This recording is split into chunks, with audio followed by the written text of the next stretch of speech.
Hey guys, Megan Kelly here. Like millions of you, I love true crime content. So this summer, we created the show I always wanted to listen to. We're calling it MK Confidential. One case per week, 5 episodes, Monday through Friday. New episodes every weeknight. John Benet Ramsey, Chandra Levy, the DC Snipers, Scott Peterson, and some you've likely never heard of before. Search for The Megan Kelly Show wherever you listen to podcasts. You'll find it there.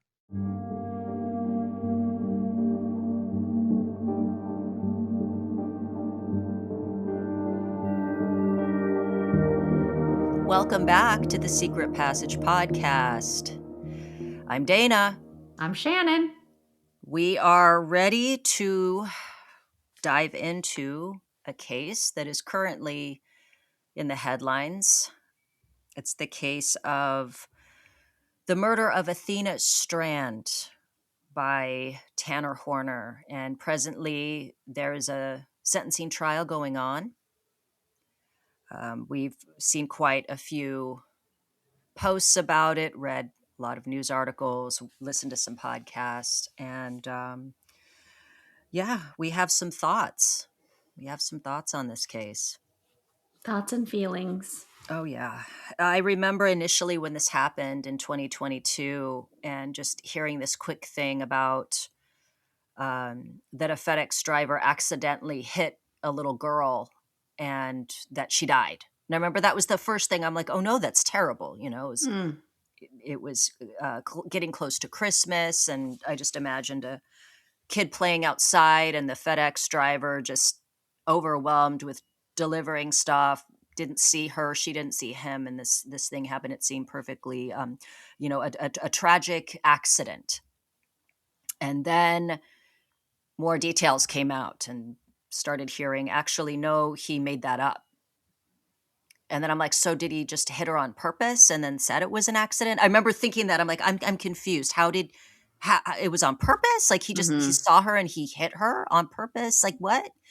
And then more stuff started to come out, and it was a lot worse than that.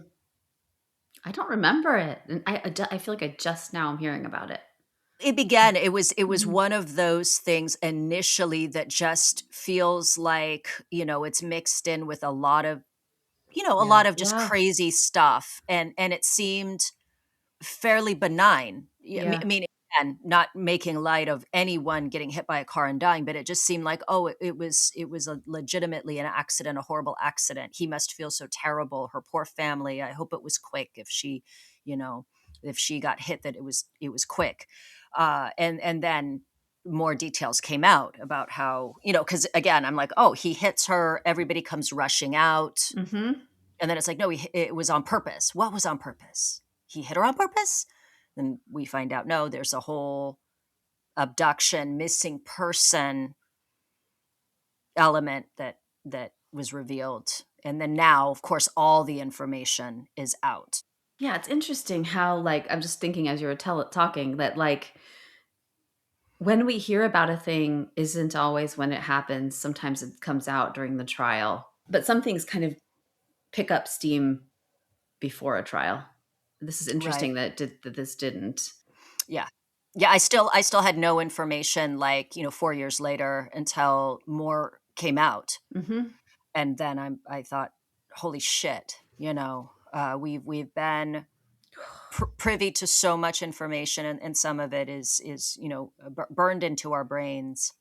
But I'll go ahead and get us started introducing the little girl, Athena Strand, in the case. So this case takes us to Paradise, Texas, which has a population of under 1,000 people. It's known for rolling prairies, quiet, safe living, and a highly rated school district. Paradise, about 40 miles from Fort Worth, offers quiet streets, big skies, and mature trees. And for a little girl with a big imagination, one can picture the outdoors as an endless playground where a distant pear tree offers shade for a child and her Barbies, space to play, to run and tumble as the great big Texas sky turns to night, becoming navy blue, like a blanket covered in bright yellow stars, a blanket to cover a little girl as she dreams of her mother's farm, of baby chicks, horses, turkeys, of new toys, outfits for her Barbies, her friends, of getting older, turning 8, turning 9, turning 10 even. And we're offered images. A 7-year-old girl with long honey-colored hair in a shirt with "We Are Family" emblazoned across the front. In another image, the same girl, her profile now, kisses a horse on his muzzle. There are videos as well. The little girl at age 3 dancing in front of the television as Elsa belts out "Let It Go." And at age 5 being woken up by her mother saying, "I love you, Athena." And the little girl smiles sleepily and says, "I love you too." But there's another image, frozen from video, black and white, of the same little 7-year-old girl from inside a FedEx truck. Her hands grasp either side of the opening separating the back of the truck to the front of the cab. She seems to be trying to steady herself as the driver looks on, steering the vehicle. The girl's eyes are wide and her mouth is slightly open as though in the middle of speaking, asking, "Where are you taking me?" Or "Are you a kidnapper?" Both are questions we know she asked. This is the last image we have of 7-year-old Athena Strand alive before she was tortured and murdered by 31-year-old delivery driver Tanner Horner on November 30th, 2022. So we can go back to earlier in that day. She was at school. According to her teacher, she had a kind of a rough day, a day that was punctuated by her, talking when she wasn't supposed to, maybe being a little bit restless. And the challenges you have when you're 7 and you're distracted at school. And we know this from the teacher's testimony when she was, talking about Athena's last day and her giving Athena a hug and saying, "Hey, it's okay. Tomorrow will be a better day." Mm. And then she told her she loved her. And I think sent a note home for Athena's father and stepmother, just saying, Athena's got to work on not talking during class. And then Athena went home and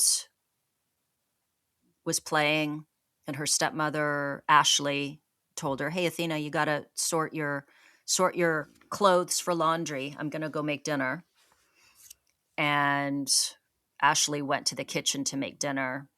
And then Athena presumably did her chores, or maybe didn't, Mhm. but she wasn't in the house when Ashley finished making dinner, maybe half hour or so later, and went looking for her, and Athena wasn't there.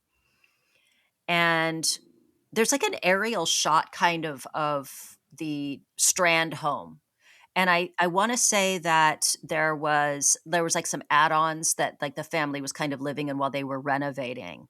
So I Mm. think Athena was like had a room that was like a kind of converted, like an ADU almost, that she Mhm. was living in, or where her room was. And lots of space, lots of land. Mm. Easy to imagine a kid getting distracted and taken off to go play, which I think is what Mhm. Ashley had initially thought. So she went looking for Athena, wasn't initially concerned, wasn't worried, just figured that maybe Athena had gone up the hill to, there's some more family that lived up the hill. Mm.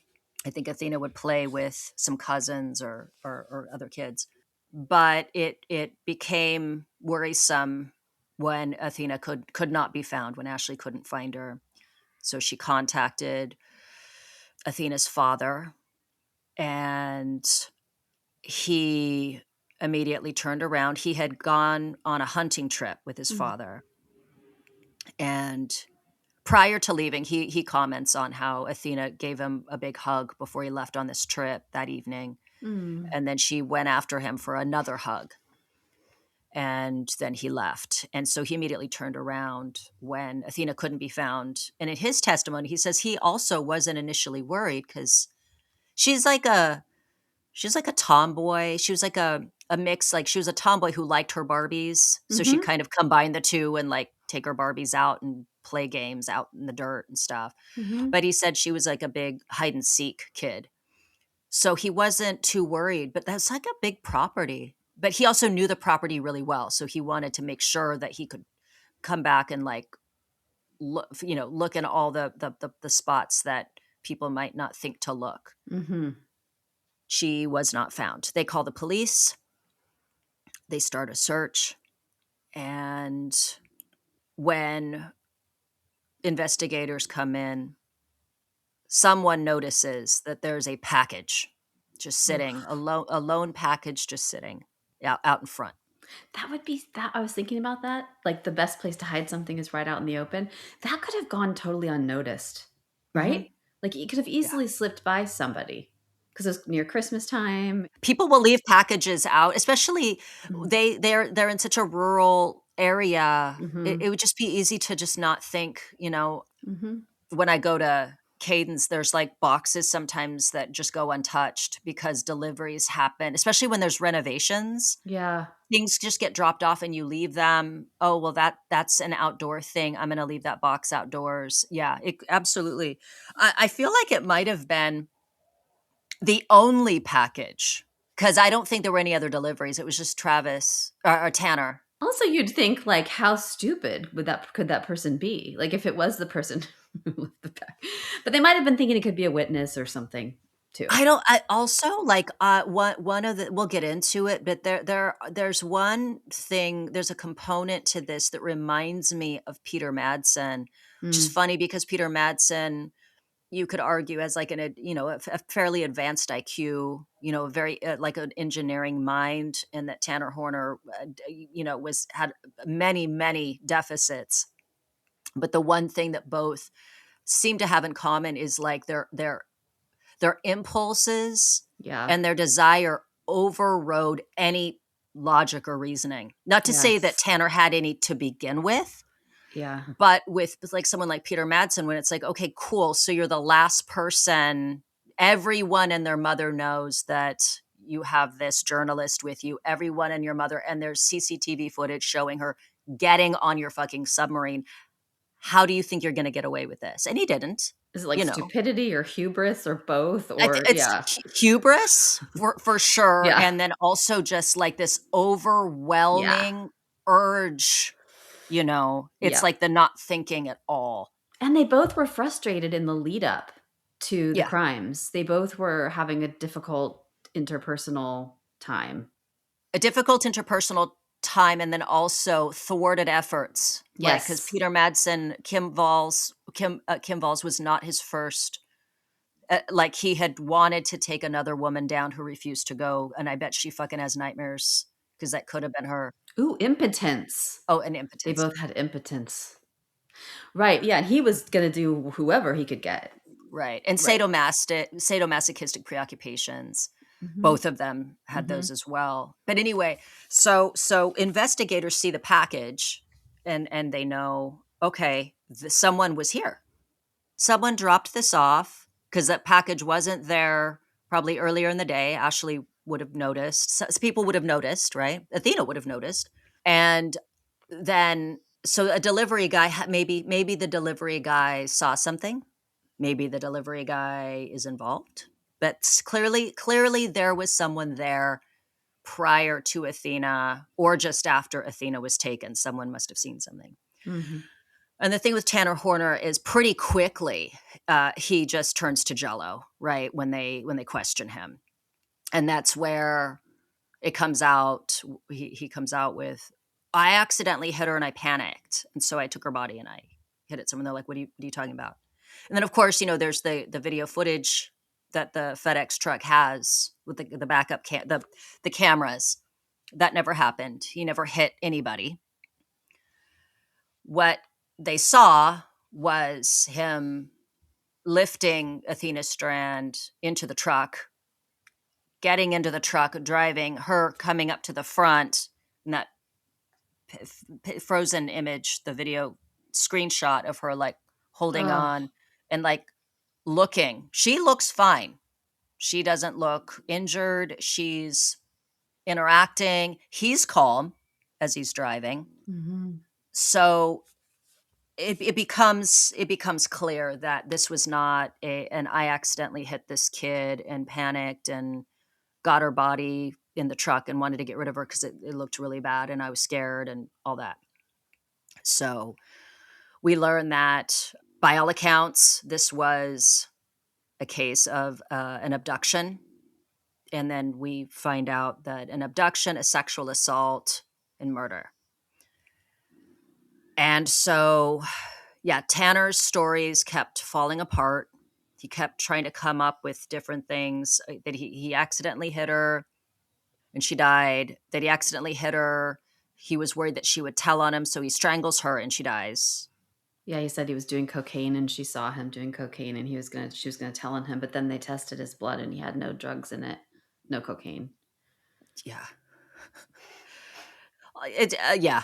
It's frightening because you can imagine her seeing this delivery truck approaching and her excitement because it's close to Christmas and the delivery driver's bringing packages and maybe one of those packages is for her and you can imagine her just being excited and as we've discussed, Shannon, as you and I have discussed, how scary it is because who the fuck can you trust anymore, I right? They live in a town with less than 1,000 people.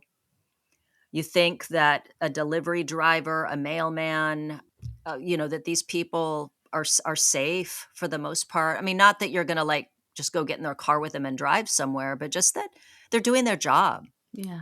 Like, why would he kidnap this little kid and take off with her and do all these terrible things and then leave her body somewhere? Why would he do that? Doesn't he have a job to do? Why would he interrupt his workday to commit this crime? Like, why isn't she safe just standing in front of her house Yeah. in this little safe fucking town? Yeah. Like, why didn't he just hand her the package and then drive away? It's we have these thoughts that these people are relatively safe. He's in a Yeah. uniform, he's working. We see all the time I see these TikToks where it's like these UPS, FedEx drivers, and they're like doing these heroic things. You know what I mean? Yeah. Like Yeah. they come up and they're well, there was that one I told you, this woman who left a note at this house because this dog was having a medical emergency and she Oh, took the dog to the vet. that's so sweet. Yeah, she left a note. She's like, "Hey, I think this is your dog. I took him to the vet." Was she FedEx? I'm not sure what delivery service she was with, So but there are two classes now of delivery drivers, right? There's like okay. FedEx where you're like, they've been vetted. I'm sure they've had a background check. We know now that's obliterated, right? Like forevermore, I will associate FedEx drivers with a potential murderer. It's like system update.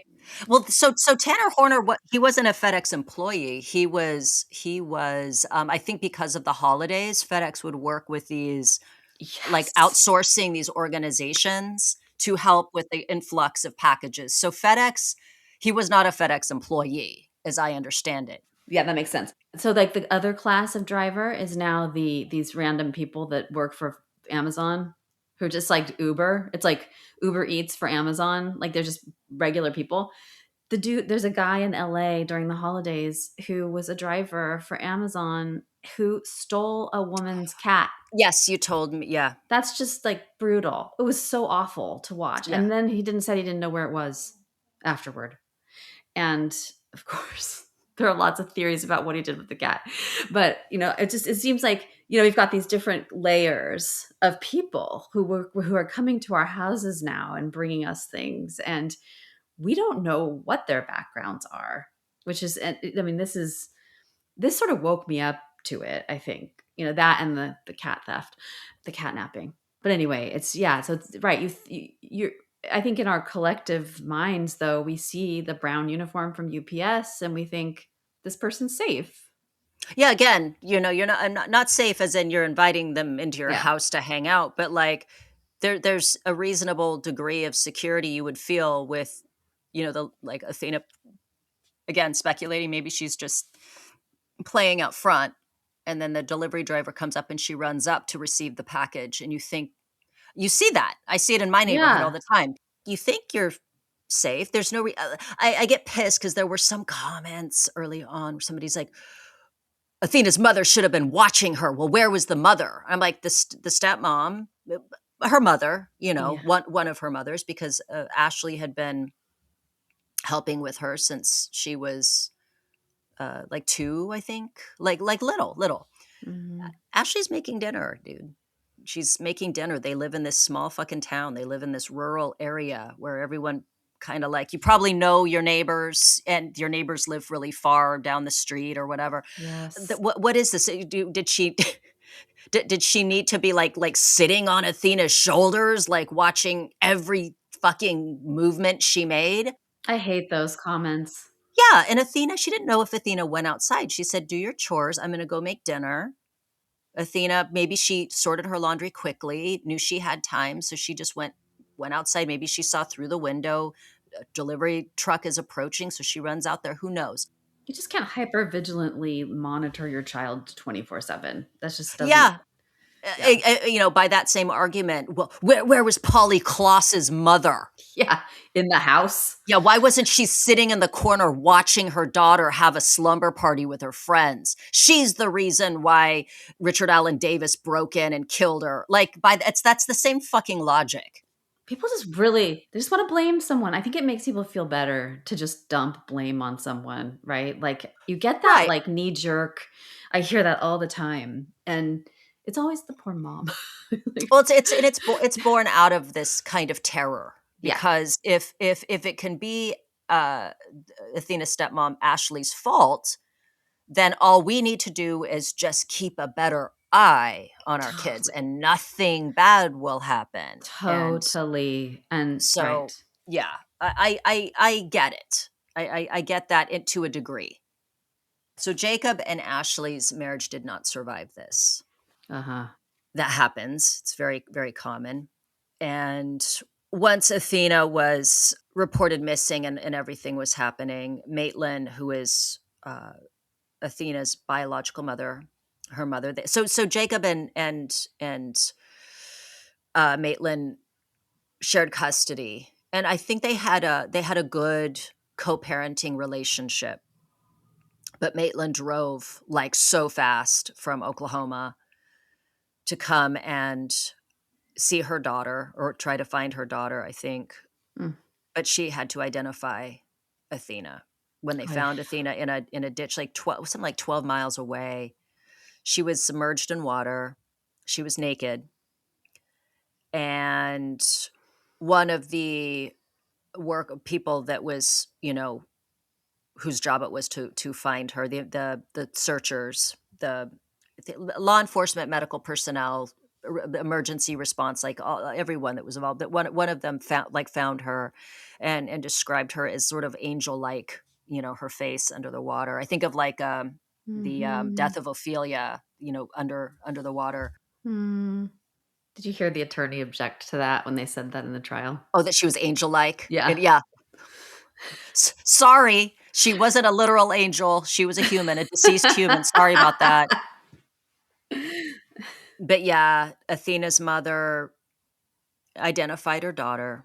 There were signs of trauma to her body. There was like shoe impressions on her daughter's face and chest, consistent with the tread on the bottom of Tanner Horner's shoes that he had stepped on her, which I can imagine. I mean, he was like 230 pounds just standing on this Oh. little girl who's like less than 70 pounds. And it's so sad because Athena's mother talked about like wandering through Walmart to look for clothes to put her daughter in, like Oh my God. clothing and makeup to cover the bruises on her, and to find bows for her hair because she loved bows. And the details of the abuse, which I'm sure that our listeners are familiar with if they haven't heard from reporters, kind of describing what was done and said in the FedEx truck recordings. It's pretty awful. there's video footage, and then at the point that Tanner Horner is, getting ready to go into the back of the truck, he puts he covers the camera, but there's still audio. And the audio is really where it's clear that she was, brutalized for at least an hour, about an hour. And so that was played in the courtroom for the jury, and the judge gave warning. He said, whoever, if you can't, if this is something that is going to, if you can't handle this, if you don't think you're going to be able to handle this, this is a lot, you can leave the courtroom. So Athena's family left the courtroom. Some jurors did leave, and the ones that stayed, many of them were sobbing, were having very strong reactions to what they were hearing. Because what they were hearing was unimaginable. A 7-year-old child who's confused by what's happening, who's terrified, and also enduring pain and suffering. And Mm. Tanner Horner, it's so, there are some moments like he tells her, you're pretty, right? And she seems to, there are moments where it's clear it's registering to her that she's in danger. Yeah, because he asked her to take her shirt off. And then she asks him why, and he says, Mhm. because you're pretty. Ugh. And then she says, my mom says that I'm not supposed to do that, and you're not supposed to do it either. And you can almost imagine Mm. Athena's mom at some point saying, no one is allowed. You can't take your clothes off for people, and you can't tell them to do it either, And she's repeating what she has been told. Mm. And it really makes it clear just how young and innocent she is. She doesn't understand what's happening. She's afraid of what's happening. And then she's pleading with him, please take me home. I want my mama. I want my mama. Please Mm. take me home. And she's helpless. And he hurts her. And he, by all accounts, unfortunately, that there wasn't, I don't think there was indication of any kind of like penetration to her body, but his DNA was found all over her body in places where it shouldn't have been, which seems to indicate sexual assault. She fought as best as she could. Mhm. His DNA was also found under her fingernails. She fought as best as she could. Mm. He would try to strangle her to death. She'd come to after a while, start crying. And then he just kept yelling at her, calling her names. Ugh. Sorry, guys. I'm just like kind of Yeah. relaying all of this because it's also astonishing. You just imagine, what it's like, right? It's like being pulled into the lion's den. Like she didn't have a chance. And, you know, he could do whatever he wanted to her. She was trapped. And it's awful. Yeah. And I think that the aspect of this that is just is so terrifying, I think, for a lot of people and especially a lot of parents, is that this wasn't a case of her just like wandering down a street in a dangerous area. This wasn't her being somewhere she wasn't supposed to be, whether by accident or on purpose or having neglectful parents. She was very, very well loved. She very, very well loved, and well cared for. Mhm. She was, it brings to mind the Polly Klaas case again. Yeah. Polly Klaas is just, she's doing nothing wrong. She didn't sneak out of the house. And again, when I say that, nothing bad should happen to children, period. Like Yes. nothing bad should happen to kids ever. I mean, nothing bad should happen to anyone, but especially Wouldn't that be nice? children. Yeah. Wouldn't that Yeah. Well, be? nothing bad should happen to children at the hands of people. Yes. Yes. Yeah. Yes. But I mean, and animals, I hope, but right. But this was a case of, like, in the case of Polly Klaas, like, these kids not doing anything wrong. They're at home. They should be safe. They're supposed to be safe.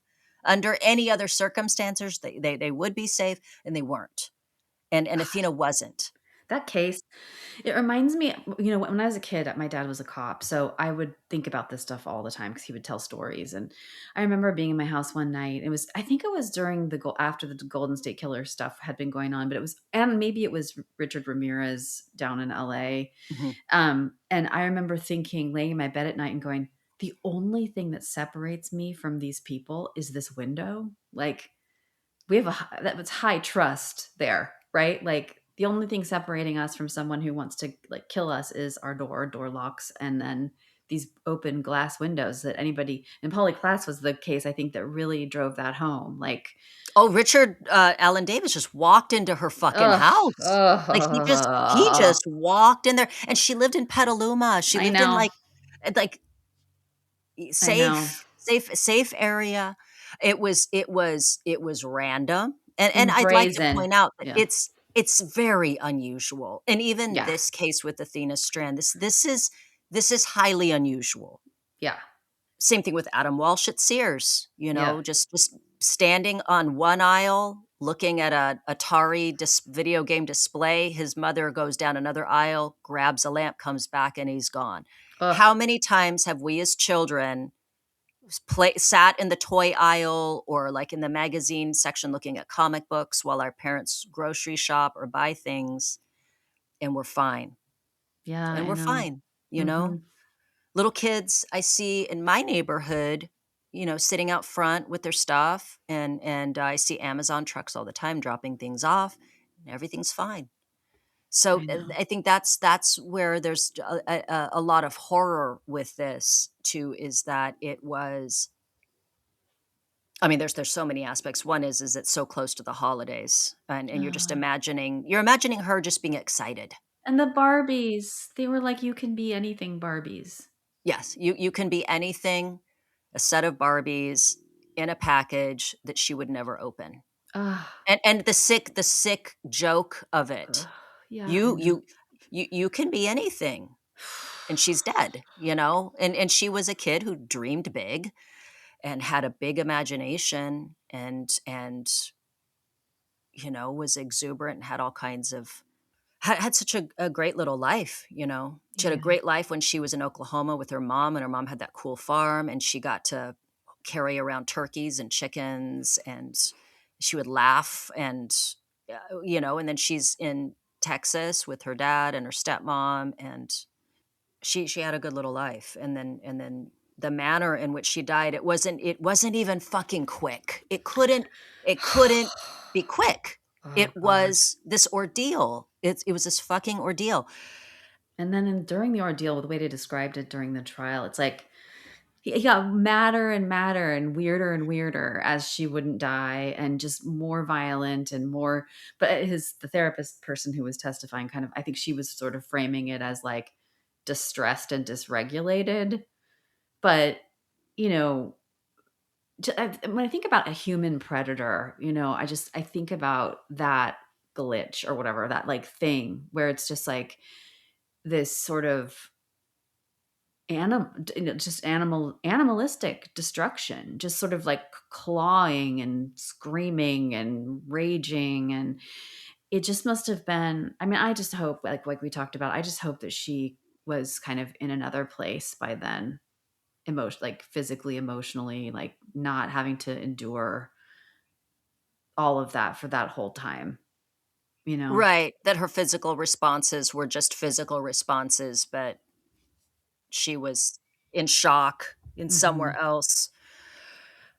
I hope so. I mean, we hear about it, right? We hear about people who survive these unsurvivable things, and where they go, like Alice and Botha, Oh, I was just just thinking going about her. somewhere else. Or your friend that had endured like a brutal rape and was floating above herself. Yeah. Yeah, I think with Tanner Horner, based on kind of descriptions, I imagine him being angry and confused about the fact that she wasn't dying as easily as he thought she would. Yeah. And then, of course, she's going to react strongly, and so he gets frustrated and angry and probably, like, feelings of being the loser failure he was, getting Yeah. also angry at himself and then projecting it onto her that he's not able to, that the act of killing another person is a lot more challenging, even a child. It's not that easy to do. Yeah. And so Yeah. he hadn't, far as we know, he had never killed anyone else, but in this situation he was getting frustrated and more and more angry. Mm. And then, if disposing of her body, holding onto her clothes, I suppose, as a souvenir, because Oh. I don't know if he's gonna leave her body there. There's Mhm. plenty of identifying factors on her body that people will know it's her. I don't know why he took her clothing. I don't either. She evacuated her bowels in Sure. the thing, and he vomited after. Right. So the whole scene was gnarly, so I'm wondering if he was worried about DNA being on her clothes and he was gonna destroy them, or I know he got the truck. I know he talked them into letting him have the same truck the next day because he wanted to deal with the evidence that was left behind. But, yeah, I don't know. I mean, yes, totally souvenir, who knows? It's like it sounds like from the psychological tests and stuff that I didn't hear any of like, "I'm a serial killer and wanna go I've been fantasizing about this forever. I wanna," I didn't hear any of that. What he told the psychologist was that he was in a lot of distress because if someone and this is a lie, I think, but that he was in a lot of distress because he would lose his child and access to his child if they knew that he was doing coke and she saw him doing coke. So that I mean, that's probably a lie. Well, yeah, if they didn't find any cocaine in his system. And then it's like, I can think of a lot of things why you probably should be worried about not having access to your kid, like, Yeah. assaulting, torturing, and murdering, someone, a child, you know? What a lunatic. Yeah, this trial. So right now that he's, again, he confessed, he pleaded guilty, and so the trial now, it's a sentencing trial where they're determining what the jury needs to determine whether he will spend the rest of his life behind bars or whether he will be sentenced to death. So I know there's a lot of people that don't understand, even have like the most basic kind of understanding of the legal system. They're like, why don't they just kill him? I know. He was suicidal. He try to kill himself? Supposedly, I always say in these cases with these types of people, they're so, I don't think you do this kind of shit and that you're not like nihilistic, that Yeah. you don't clearly don't value life. You Yeah. certainly don't even really value your own a lot of times. But, a lot of folks don't understand that even if he's sentenced to death, which I have a feeling he's going to be sentenced to death. That's Really? I feel like he is. Yeah. I In feel like he Texas, is. they'll kill him though, right? Because Texas does do their They do. I mean, yeah, there's no like moratorium on the executions. But I don't think there's any question that he should not be allowed out in the world. Not even just simply based on this horrible fucking thing that he did, but that someone like him would reoffend, I think. He's someone, if he hadn't been caught with the Athena Strand case, he would have reoffended.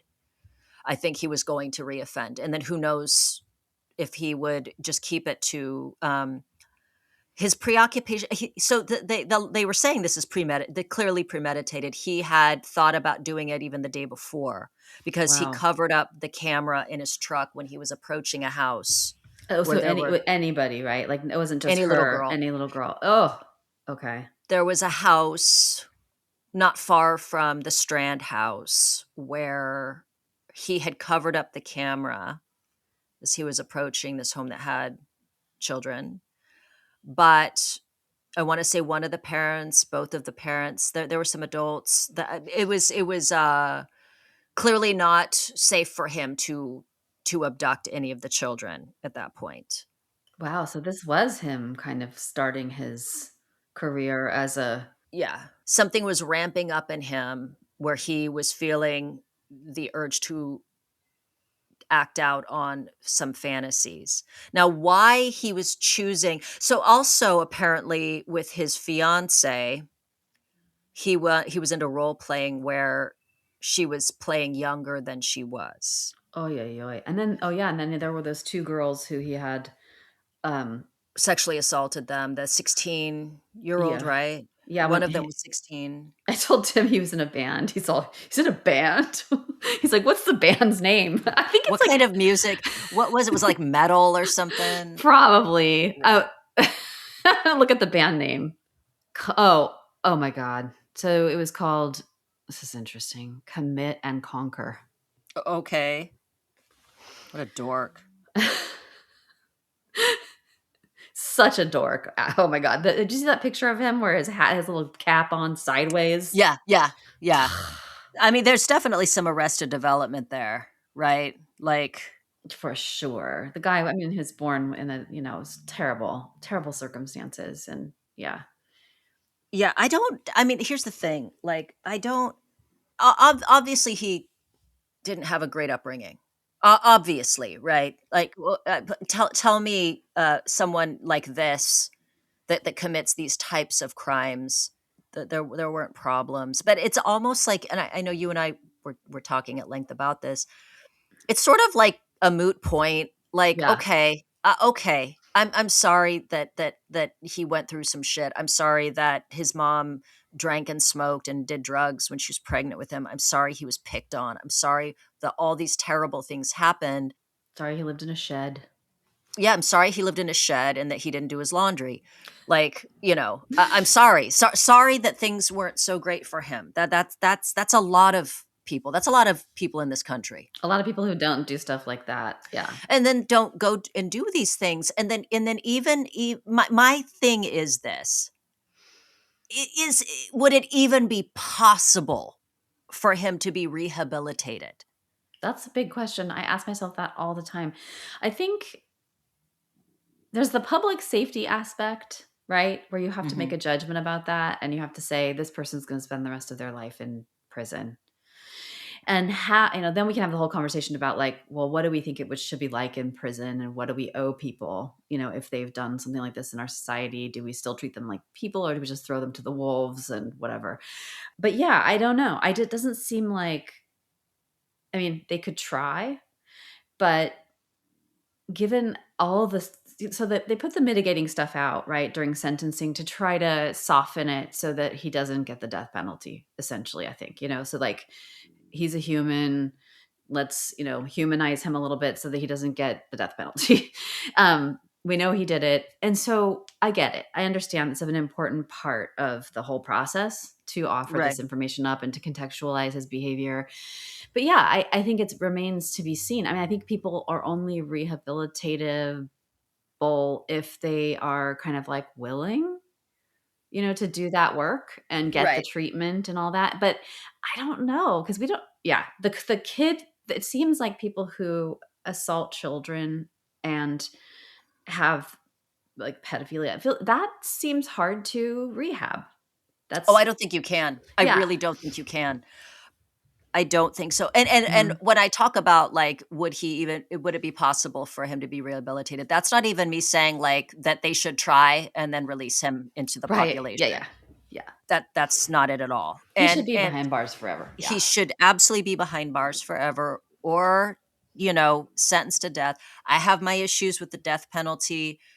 What's weird is I have my issues with the death penalty, but I'm absolutely for people killing those people. Like, Yeah. Yeah. I like, Yeah. it's a thing of like, hey, Tanner Horner, here's the deal. You're not going to get life in prison. You're not going to go on death row, but you are going to go into a room with Athena Strand's family, and they're Mhm. going to, and you got to figure out what you're going to do because they're going to fucking kill you. Like Yeah. I'm all for that. Ooh, That like an escape room or something. Like kind of like that. It's again, I always in my mind, I go to that video. You can find it Oh, I online. love this video. The video of it was in the 80s, and it was the father whose son was kidnapped and taken and sexually molested by like a coach. Yep. His young son kidnapped, sexually abused by a coach, and they get the guy and they're bringing him through the airport. He's cuffed, and they're taking him to jail, presumably. Mm-hmm. And you see it, and the father, it's like on news camera, and it's so cool. And the Yeah. dad just spins around. He's got like these fucking sunglasses on. He's got a gun, and he just shoots the guy. And the father got a slap on the wrist, because ain't no one gonna fucking argue It's so with true. that. Everybody got it. Yeah. And that is pure justice. Like, that is the purest form. It was, the father was gonna do what a father is supposed to fucking do. He's gonna he couldn't necessarily protect his son, because this dude was somebody that was supposed to be trusted, but he sure as shit was going to avenge his son. He did Mm-hmm. something that was like very, very, it felt correct.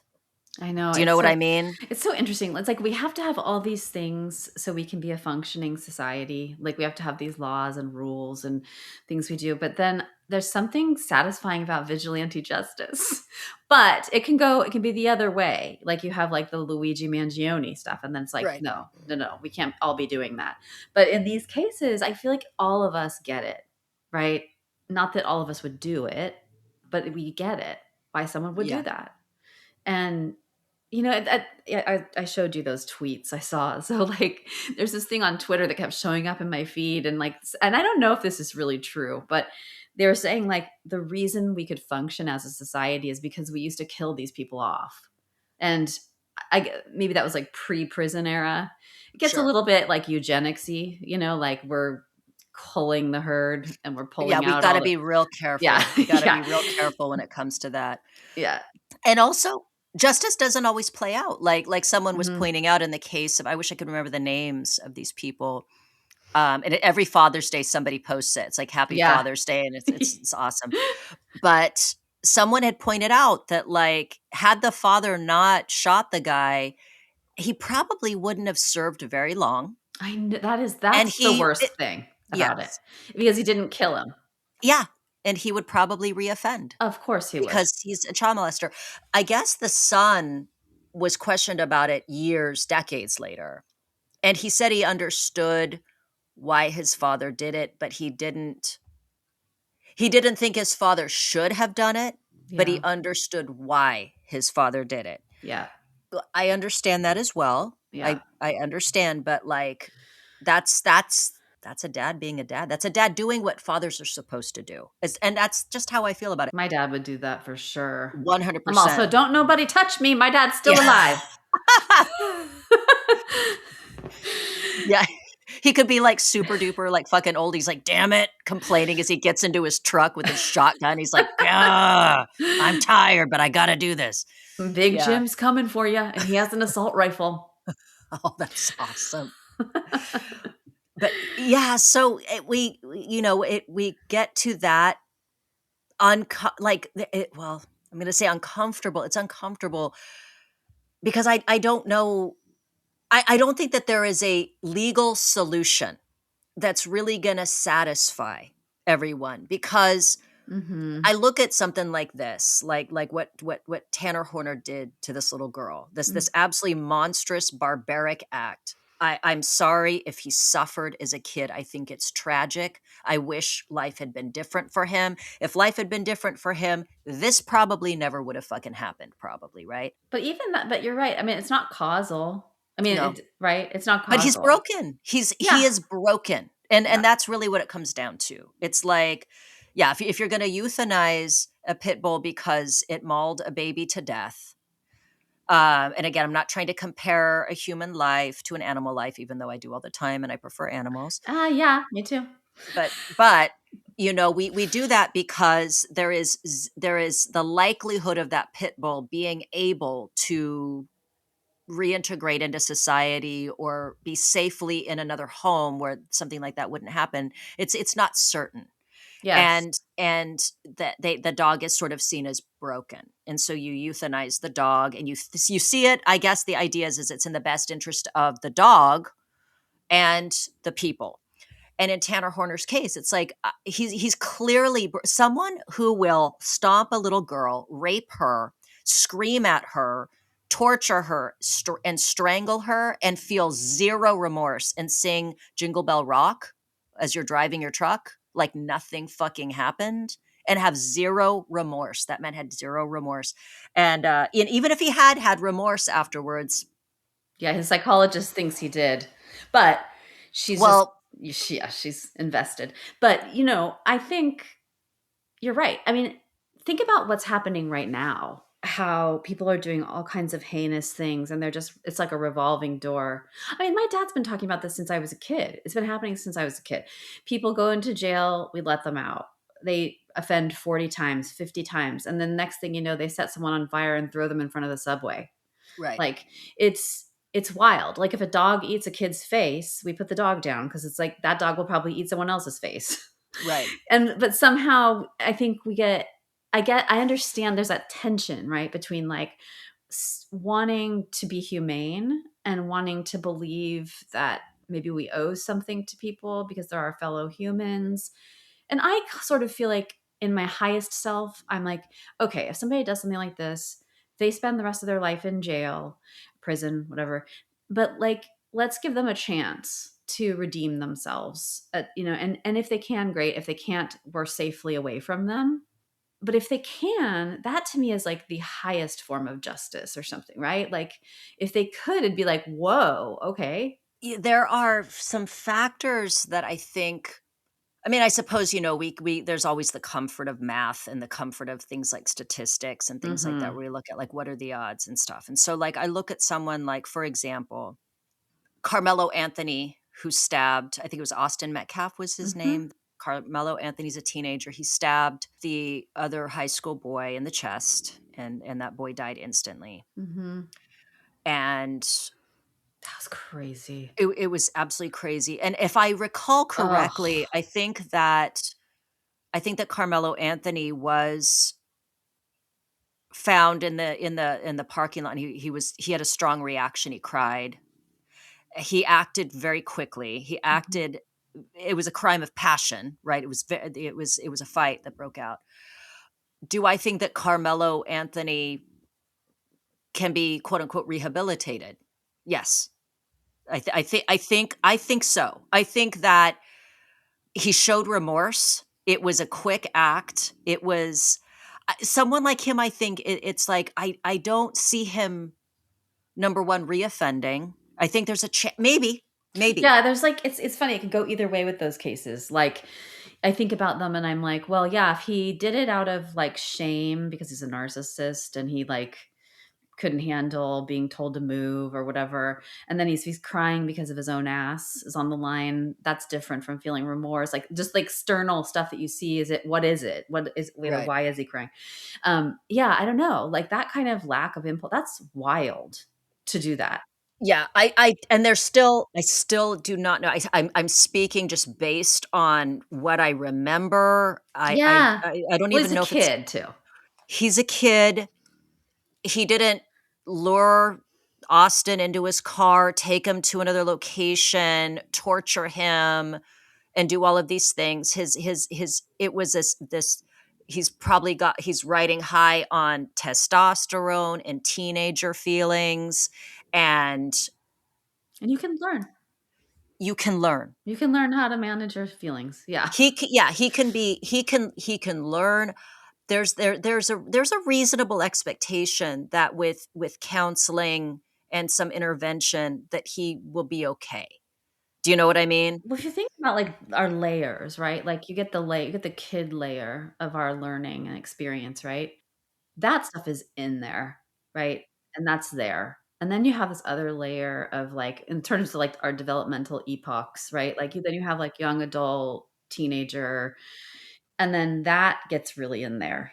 So if you catch somebody there before they're like a full, you can it's not as, they're a little bit more malleable. There's a little bit more Right. like it's not so set. and it's not driving this other stuff. Like if you got this down here and this here, it drives like this layer, where the layer you're in when you're in the world.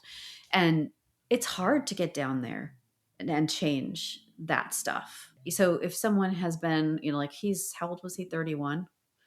He Oh, lived this yes. sort of miserable, difficult life where he'd been bullied and And all that. apparently he was abusive towards his fiance. Like I saw something about, did you see the thing about the psychologist saying he'd put out cigarettes on her, Oh on God, his no. fiance?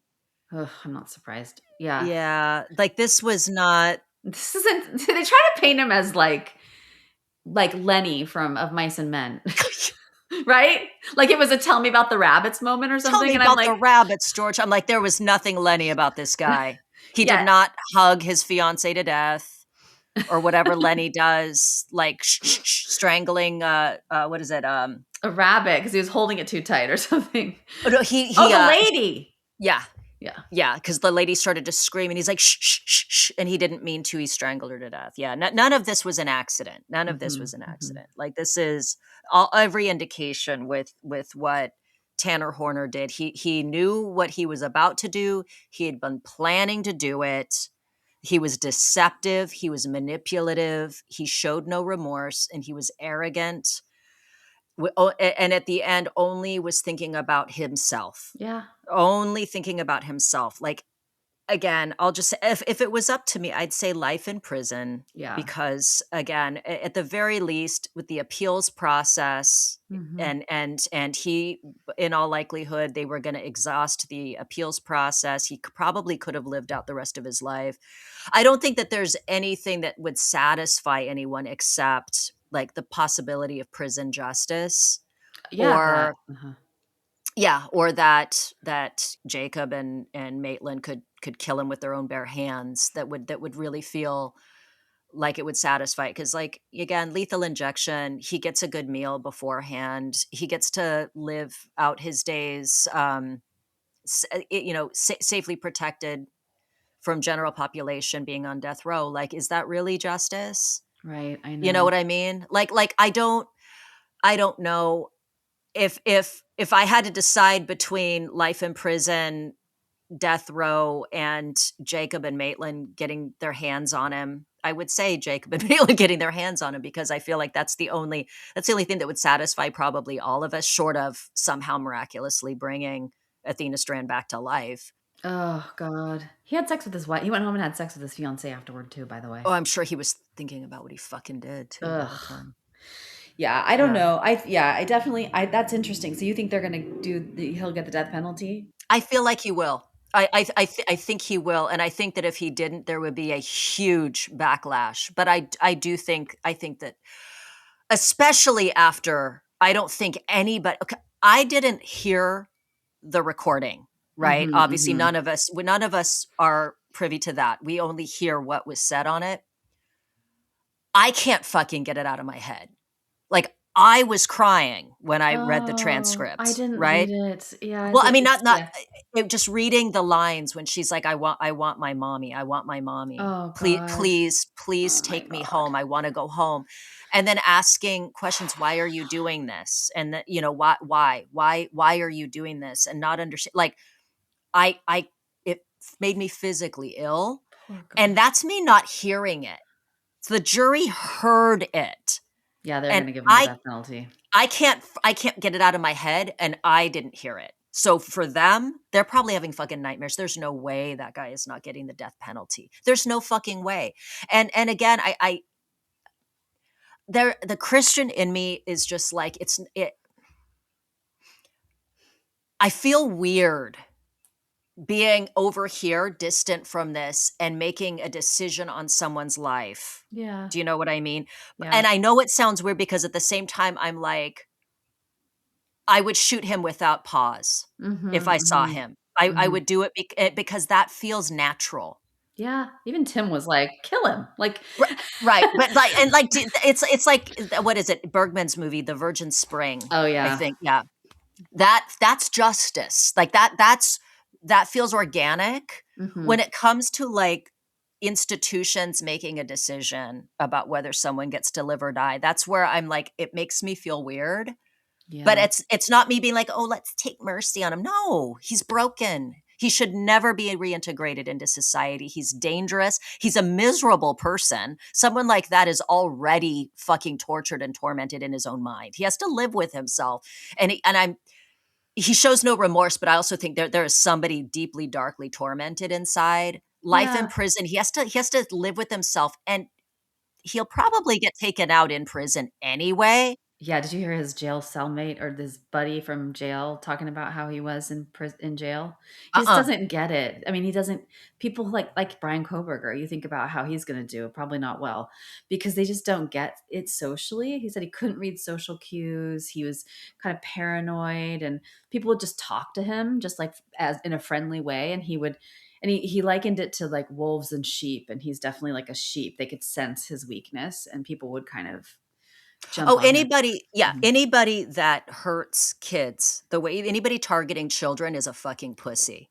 Oh, Like and I they hate Yeah, them in prison. yeah, They will, because many of yeah, those people have been abused as yeah. children. Honestly, I think having to live out his life in prison is a Worse for him. worse for him, because death row it's a little bit of a, again, if he was already like feeling, I who knows if he was legitimately suicidal? Who knows, right? I don't know. Someone like him, I don't know, but he would be somebody's bitch in prison. He'd be taking it without lube. He'd be somebody's bitch. And Definitely. maybe that's what needs to happen for him. It's like, "Oh, you like sadomasochistic shit? Well, you're gonna be the sub in this, and you're gonna get your ass raped over and over and over again. Have fun," Yeah, you no, know? did you hear about that one guy he's actually in prison forever, and all he does is pick off child molesters. When they come in, he just kills them. And I'm like, wow. I mean, in a way, I get it. You know, it's I don't know, like who are we if we don't? I mean, there's the argument to be made that's like if they're separated from us, then we're okay. Like, but we're still having to pay for them and with them, our tax dollars to keep them alive. But I mean, it just makes sense from a survival perspective as a society or as like a tribe. If somebody is running around hurting you, you have to do something with them. You can ship them to Australia. You can, right? Like you can do things with them. Send them to the outback. Let the dingoes have their way. Maybe the Crikey. dingo ate your criminal. um so yeah, so anyways, but I'm just thinking about how like I get it. Like for me, I would personally, I think it would be better to just put him in jail forever, prison forever, because there's so much that goes into these death row cases where it just gets drawn out. Oh, it costs more. It costs more to put prisoner. So when Adam did his presentation, and he was tasked with arguing against the death penalty, and if I recall correctly, it costs more because of the appeals process to have a prisoner on death row than in a regular prison. It costs Yeah. the taxpayers more. And again, I think when people are satisfied with somebody being given the death penalty, they don't understand how long that appeals process is. It's not like they get charged with it and then it's, and then they get taken out within a year. It's years upon years. Many people, many death row inmates like live entire lives on death row. Yeah. Scott Peterson. Isn't he on death row? He was, but I think Oh yeah, he's off now. but he's in California, and there's a We don't kill people. moratorium. Yeah. Yeah. But Texas, they kill people. They do. They do. The Texas governor would not order a stay. I'm doubting. I don't think he would ever do that. A stay of execution. Well, not especially not, yeah. Not for this guy. Yeah. Yeah, so the impulse makes sense to me. It just feels like a primal kind of, and then I Sure. think what stops people is this idea of like, well, I want to be a humane person. I remember when I was like studying philosophy in college, I was like, I'm a pacifist, because I'm such a complex thinker and I can rise above my animal nature. But I think it's just a natural response to this type of violence to just want to eradicate the threat. And I 100% support it. And if if Yeah. if if Jacob Tanner stood up in court and somehow, snuck a gun into the courtroom and shot homeboy Tanner Horner in the head, I support that because that's natural, because that's what you do. That's on him. Yeah, it's like his decision, his choice, his family, his whatever. It doesn't fall on the conscience of the jurors and Yes. the conscience of the voters, and like it's simple, straightforward. It's an interaction between. Yeah, that makes total sense. Yeah, and I think about that one in the comments section. I think it was I was the Madeline McCann one when this one person's like, so this is what I think happened. I think that Kate McCann got attacked and then Madeline died. And then the person that attacked Kate said, you better not say anything or I'll kill your family. That's what I think happened. And someone responded to her and said, I'm so worried that someone like you is going to end up on a jury someday. Like you're an idiot. Yes. Like the people that we have sometimes making decisions.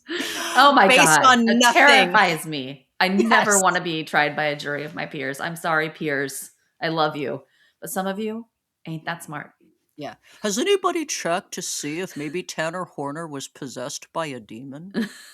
Maybe what he needs is an exorcism and he's actually a nice guy. Yeah, exactly. Like Yeah. Oh God. I mean, there's so many of us, and so we're all so different in our ways of seeing the world. And, I think there are like juries can be sort of tainted by a person who just absolutely will not change their mind about something, like right? in the Gabriel Fernandez thing, remember? Yes, That one yes. guy, he just wanted to be contrarian. I wanted to like jump inside the screen and just like smack him in the head. Totally. I swear he just wanted to be contrarian. I Yeah. don't even think he believed one way, like he's just like, well, I don't know. I mean, you've got to understand, this is the guy's whole life. I mean, and it's like, Oh yeah. God. Could He cut. just wanted to, and then can you imagine the rest of the jury like has to sit there with him, Oh, and they and have to, try to convince him. And some right? people just cannot be convinced. And people get on juries and they bullshit their way on sometimes, and they're completely anti death penalty or completely pro death penalty. It's like, so you have all these. It's just, yeah, it's we humans, we humans. I know that, and that's when I say like there's just something that feels unnatural about a group of these people making decisions, and that maybe all Jacob Strand needs is a gun just smuggled into the courtroom. I'm not saying he should do it. And of course he wouldn't be able to anyway because of the metal detectors and all that. I'm not saying that. I'm just saying that I'm not against killing these people, but I am kind of against states deciding this.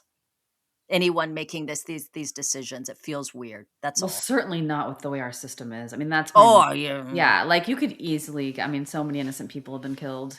Well, and you look, I mean, you and I have both looked at how so many of these fucking investigations just get botched the fuck up. Look at poor Nancy Guthrie. Oh my God, It's fucking no Keystone news. Cops, dude. Yeah, but it's just like the whole Uh, thing just made it's like who the fuck is investigating these things? And then things get botched. The John Benet Ramsey case, yeah, Adnan Syed, like all of the fucking West Memphis 3, yeah. like Scott Peterson. Scott Peterson. Like I'm just saying, People are like going to hate me for saying that. But everyone, I just want to admit to you right now, I think there's a chance that Scott Peterson is innocent. Feel free to blast me in the comments. I wonder if we should do Scott We Peterson. should. An updated one. I still don't know a whole lot about it except it's his sister, right? Is it his sister Janie, that sister-in-law. So his brother's wife okay. has been fighting for him, and they have a great website where they've got everything on the website. And now the Innocence Project in LA, it's not the same as the Innocence Project. It's the Innocence Project LA, which is a different organization. Okay. And so they've taken up the case and they're trying to exonerate him, and they submitted, I think there's something current right now that's being reviewed, new, whether they can actually look at new evidence. But if you look at that case, you really see how hard it is once you get into the system, to get out and to get an appeal and to get evidence reexamined. And If it wasn't for that DA in Baltimore, I don't think, or was it the Attorney General in Baltimore that got Adnan off? If it wasn't for her, he'd still be in prison, I'm sure. So you have Right. to have somebody like really high up like that who will advocate for you. Dude, if it wasn't for fucking Paradise Lost, that documentary, Yeah, Damien Eccles would probably be dead by now. yeah, yeah. Instead, he's on Twitter talking about Buddhism. Right. Saying that, didn't he say that like in a weird way? I think that prison, that being in like what he went through made, I don't, ironically, I think that being sentenced to death saved his life Absolutely, yeah. because that was a kid who was destined for to either self-destruct, end up murdered, end Yeah, up ODing. Like yeah, he had a fucked up life. yeah. And now he's like an artist or Yeah, he's something. really smart. He's talks about I think he's really into like the non-dualism stuff in Buddhism. He's like his fucked up though, like his eyes are bad. He's got health problems from Oh. being in solitary so Oh often my and god. all that kind of stuff. But I mean, he'll be fine. But it is a weird kind of twist what happened. How something like that, like even for those three boys, like all three of them, kind of just probably the attention of the case. And what's sad is I believe they're innocent. I do not believe that they are guilty of killing those three little kids. I still don't know what the fuck happened to those three little I kids though. know. Like who did it?